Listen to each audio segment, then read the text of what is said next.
повелете. Господин Груевски, околу случувањата во ВМРО ДПМН, исклучувањата, разрешувањата, вчера, односно завчера беше разрешен и Мјалков, кој е ваш близокоднинен коментар. На која страна сте вие сега во оваа поделба, да речеме во ВМРО? Јас не ги знам сите аргументи и особено сите докази со кои што располага раководството на ВМРО ДПМН и врз основа на кои ги темели своите одлуки, и од тука би се возажал од коментар затоа што можам да погрешам во една или во друга насока.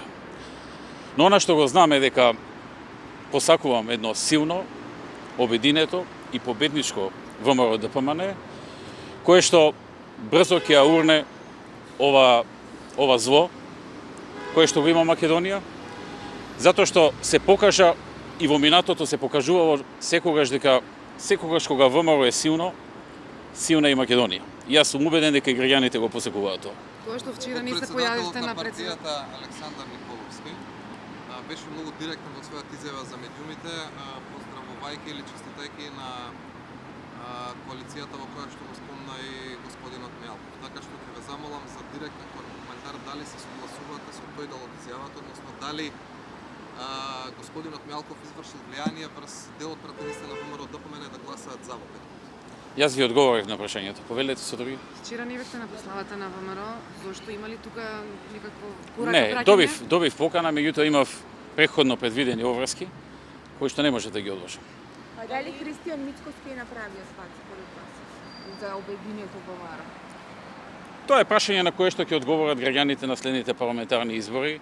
Јас немам целосен увид во работата како раководството сега работи. Се надевам дека даваат се од себе да партијата дојде на власт, да победи и да воведе нови политики кои што земјата ќе ја водат напред. Дел од пратениците веќе кажа став преку социјалните мрежи, кои за поддршка на Мицковски, кои за критика за тоа како ја води партијата.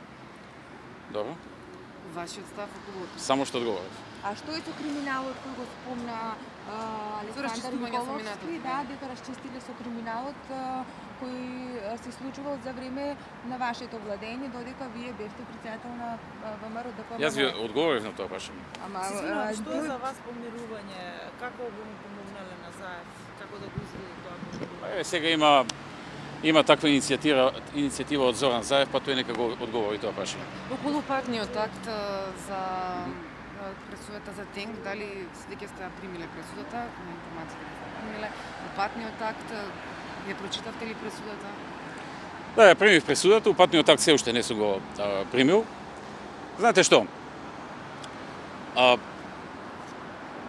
Јас не сум посебно изненаден од ова што се случуваше. Јас само се подсетувам и секогаш ќе се подсетувам на изразите на лицата на моите адвокати кога читаа што донеле како одлука судиите. Нивната вчудо невиденост, фаќање за глава, неверување во тоа што го читаат.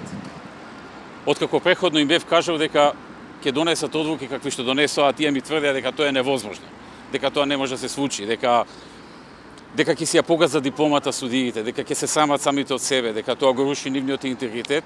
Јас им велев, еве ќе видите дека така ќе одлучат. Зошто? Затоа што политички се одлуките. И тие велеа не. Не, толку е невозможно. Еве, разбираме и политички, разбираме и некакви притисоци, но тоа е невозможно. Знаете што?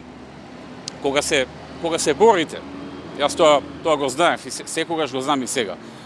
Кога се борите за правата и интересите на една мала на број нација, која што е трн во окото на многумина, треба да знаете дека може да се соочите со многу ризици, со многу неправди и секако да се соочите со фактот дека и вас ќе ве гледаат како трн во окото.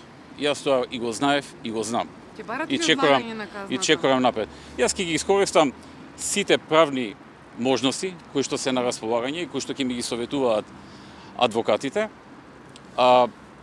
Иако сум свесен дека делуваме и живееме во едно ненормално време, во време кога нормалното стана ненормално, а ненормалното стана нормално. Ви благодарам, беше добро.